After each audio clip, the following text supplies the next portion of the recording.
But there are guys who stay up nights figuring out how to take that away from him.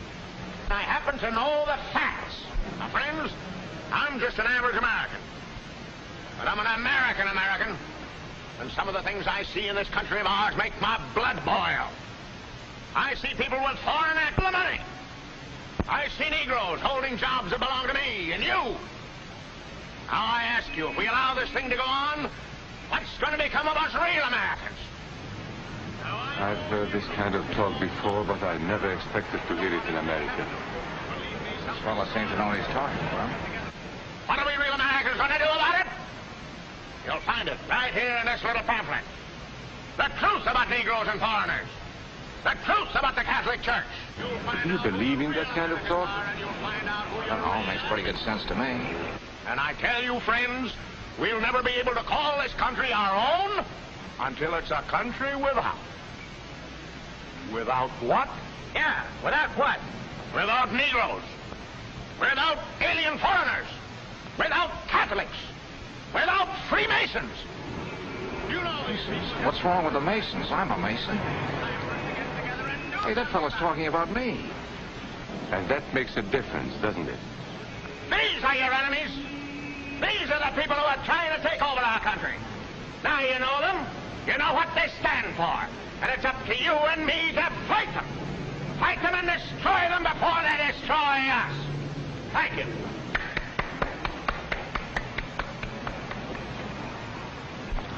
Before he said Masons, you were ready to agree with him. Well, yes, but he was talking about... What about those other people? But in this country, we have no other people. We are American people. What about you? You aren't American, are you? I was born in Hungary, but now I am an American citizen. And I have seen what this kind of talk can do. I saw it in Berlin. What were you doing there? I was a professor at the university. I heard the same words we have heard today. But I was a fool then. I thought Nazis were crazy people, stupid fanatics. But unfortunately, it was not so. You see, they knew that they were not strong enough to conquer a unified country. So they split Germany into small groups. They used prejudice as a practical weapon to cripple the nation. Of course, that was not easy to do. They had to work hard to do it. You see, we human beings are not born with prejudices. Always they are made for us.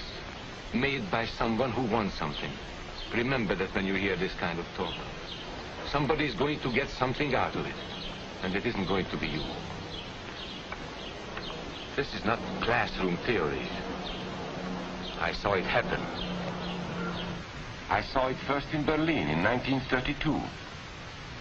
5 young men that I knew were standing in the crowd listening to the Nazi speaker. Eric was a Catholic. Anton, a student of mine, was a Jew. Heinrich owned a small hardware store. Karl was a farmer. And Hans was an unemployed metal worker. To all Aryan Germans, I say it is time you inherited the nation which rightfully belongs to you. To you alone belongs the glorious destiny of the Greater Germany. The Nazi Party will provide land for the farmer, work for the worker, and profits for the small businessman. Who is getting these things now? The Jew. The Jew who has stolen our nation and our birthright. Who makes all the money and takes all our jobs? The Jew, he must be shunned. He must be ostracized. He must be eliminated. And the Catholics, we don't want our great nation run by a foreign church. We Germans will know what to do with these people when the time comes. They and their faith must be destroyed. Then there are the Freemasons. In Germany, we have no place for secret societies. There will be only one society, and that is the Nazi Party. There will be no secrecy about that in the new Greater Germany.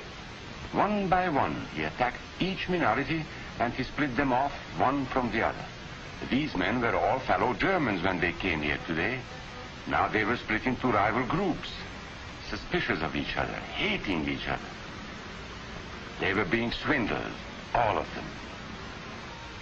But the man who was really being fooled was Hans. He was pure German, according to Nazi standards. To him they promised everything, and he fell for it. That's how Hans became a Superman. They gave him a uniform and they pumped up his ego. He wasn't just a little fellow out of work anymore. He was a member of the master race. Hans and thousands of others like him, all playing a sucker's game. They gambled with other people's liberty, and of course they lost their own. A nation of suckers. Hitler needed these people. There was lots of work to be done. There were trade unions to be smashed, because unions were organized and might offer resistance. There were many political parties in Germany. These the Nazis destroyed. They were determined to smash every organization where people might band together and resist them. There were Jews to be beaten and killed. The Jews were not powerful, but they were a convenient excuse for all the nation's ills. And besides, a Nazi party member could not take over this man's store. Hundreds of Catholics were put in jail because the Catholic Church had strength and could resist the Nazi drive for power. They had split the nation into 100 pieces, and then one by one, they had destroyed the pieces. Over these broken pieces, the Nazis rode into power. One party, one nation, one religion. These men had won their struggle for power. They now ruled all of Germany. But still they had trouble with their oldest and most persistent enemy, the truth. They found that truth does not die easily, and so they decided to abolish truth. One great source of truth is literature, so they burned books, 20 million of them. Many great men in Germany who were spokesmen for truth were jailed or driven from their country. Teachers, writers, scientists. Education was discouraged. In 5 years, college attendance dropped 53%. It was forbidden to listen to a British radio program or read an American newspaper. In Nazi Germany, you had to get your information from Dr. Goebbels. He knew what was best for you. The church was one force in Germany still strong enough to proclaim the truth in public. This Catholic priest was arrested the following day on charges of immorality. The Protestant church also continued to try and fight for truth. The Nazis put this man in a concentration camp. There were others who spoke for truth, and I am proud to say that educators were among them. And what, may I ask, is an Aryan? I don't know myself. But let us see what our present so-called authorities have to say about him. They say he is tall,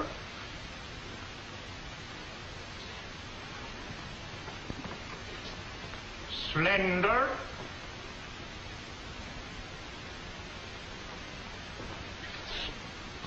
blue-eyed, and blonde. There is no Aryan race. And more important, there is no master race. There are people who may find these ideas convenient, but science cannot support them. There is no scientific proof that there's any correlation between a man's racial characteristics and his native ability or character. In all racial groups, we find the same range of potentialities. We find idiots and geniuses. We find criminals and philanthropists. We must judge each man as an individual and not by the color of his skin or his eyes or by the length of his nose.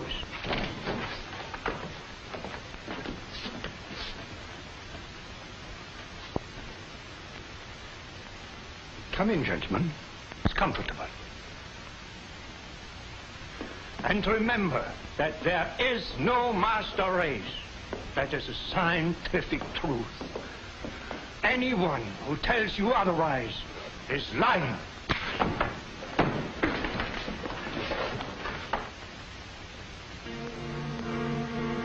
And so for all practical purposes, truth had been abolished in Germany. A lot of my German friends wondered what had hit them. How did it happen? Where did it start? It started right here. And this was where it could have been stopped. If those people had stood together, if they had protected each other, they could have resisted the Nazi threat. Together they would have been strong. But once they allowed themselves to be split apart, they were helpless. When that first minority lost out, everybody lost out. They made the mistake of gambling with other people's freedom. Now let's see how those bets paid off. Karl the farmer was gambling on a better life for himself. What he got was extra hours of back-breaking work, as much as 100 hours a week. He was forced to stay on his land and produce what he was told to produce, because now Hitler was preparing for war. For Heinrich, who owned a hardware store, the bet didn't pay off either. 104,000 small businesses were closed in 2 years. And for Hans, conditions hadn't improved any. He had a job now in the munitions factory, but he worked long hours for little pay. The working conditions grew increasingly bad.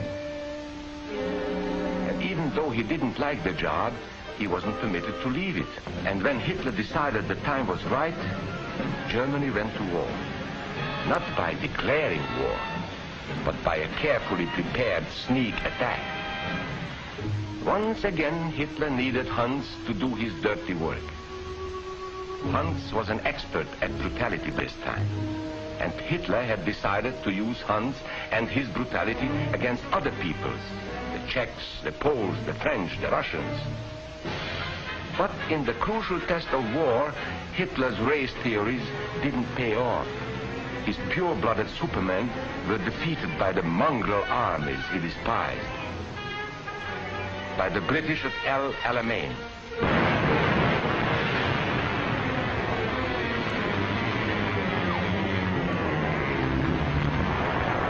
By the Russians at Stalingrad.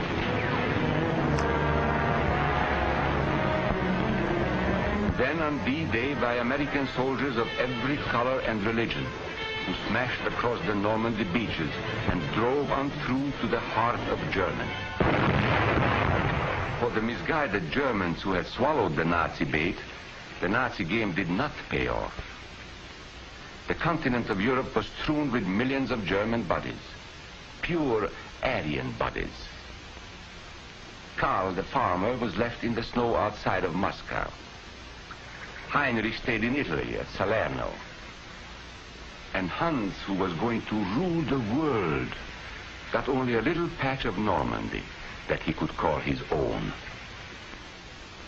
We must never let that happen to us or to our country. We must never let ourselves be divided by race or color or religion, because in this country we all belong to minority groups. I was born in Hungary. You are a Mason. These are minorities. And then you belong to other minority groups too. You are a farmer. You have blues. You go to the Methodist Church. Your right to belong to these minorities is a precious thing. You have a right to be what you are and say what you think, because here we have personal freedom. We have liberty. And these are not just fancy words. This is a practical and priceless way of living. But we must work at it. We must guard everyone's liberty, or we can lose our own. If we allow any minority to lose its freedom by persecution or by prejudice, we are threatening our own freedom. And this is not simply an ideal. This is good, hard common sense. You see, here in America is not a question whether we tolerate minorities. America is minorities. And that means you and me. So let's not be suckers. We must not allow the freedom or dignity of any man to be threatened by any act or word. Let's be selfish about it. Let's forget about we and they. Let's think about us.